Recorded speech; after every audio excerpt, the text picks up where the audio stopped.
Your excellency, chancellor Scholz, दोनों देशों के डेलीगेट्स, मीडिया के साथियों, नमस्कार। गुटेन टाग। सबसे पहले मैं चांसलर सोल्ज और उनके डेलीगेशन का भारत में हार्दिक स्वागत करता हूं। मुझे खुशी है कि पिछले 2 वर्षों में हमें तीसरी बार भारत में आपका स्वागत करने का अवसर मिला है। भारत और जर्मनी की स्ट्रेटेजिक पार्टनरशिप की व्यापकता का अनुमान आप पिछले 2-3 दिन की गतिविधियों से लगा सकते हैं। आज सुबह हमें जर्मनी के एशिया पैसिफिक बिजनेस जगत की कॉन्फ्रेंस को संबोधित करने का अवसर मिला। मेरे तीसरे कार्यकाल की पहली आईजीसी मीटिंग अभी कुछ देर पहले संपन्न हुई है। अभी हम सीईओ फोरम की बैठक से आ रहे हैं। इसी समय जर्मन नौसेना की शिप गोवा में पोर्ट कॉल कर रही है और खेल जगत भी पीछे नहीं है।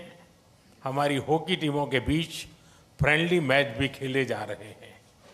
साथियों, चांसलर सोल्ज के नेतृत्व में हमारी भागीदारी को एक नया मोमेंटम और डायरेक्शन मिला है।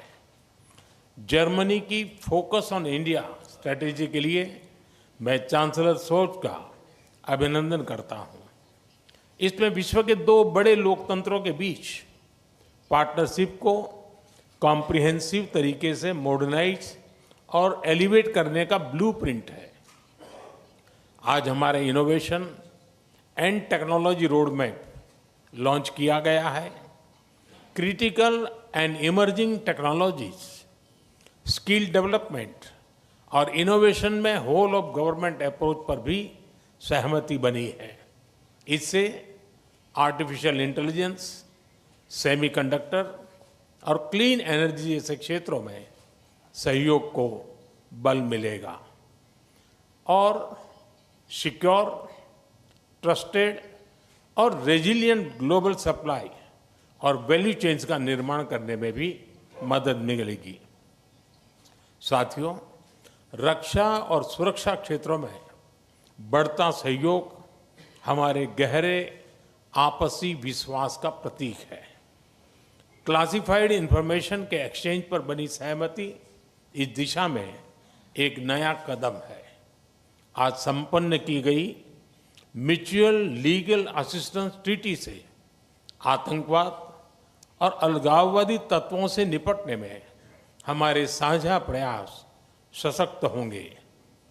ग्रीन एंड सस्टेनेबल ग्रोथ के साझा कमिटमेंट पर दोनों देश निरंतर कार्यरत है।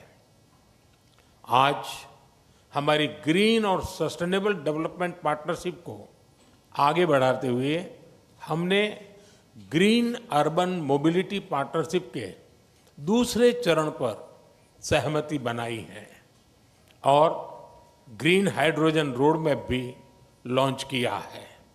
साथियों, यूक्रेन और पश्चिम एशिया में चल रहे संघर्ष हम दोनों के लिए चिंता के विषय है। भारत का हमेशा मत रहा है कि युद्ध से समस्याओं का समाधान नहीं हो सकता और शांति की बहाली के लिए भारत हर संभव योगदान देने के लिए तैयार है। इंडो पैसिफिक क्षेत्र में अंतर्राष्ट्रीय कानूनों के तहत फ्रीडम ऑफ नेविगेशन और रूल ऑफ लॉ सुनिश्चित करने पर हम दोनों एकमत हैं।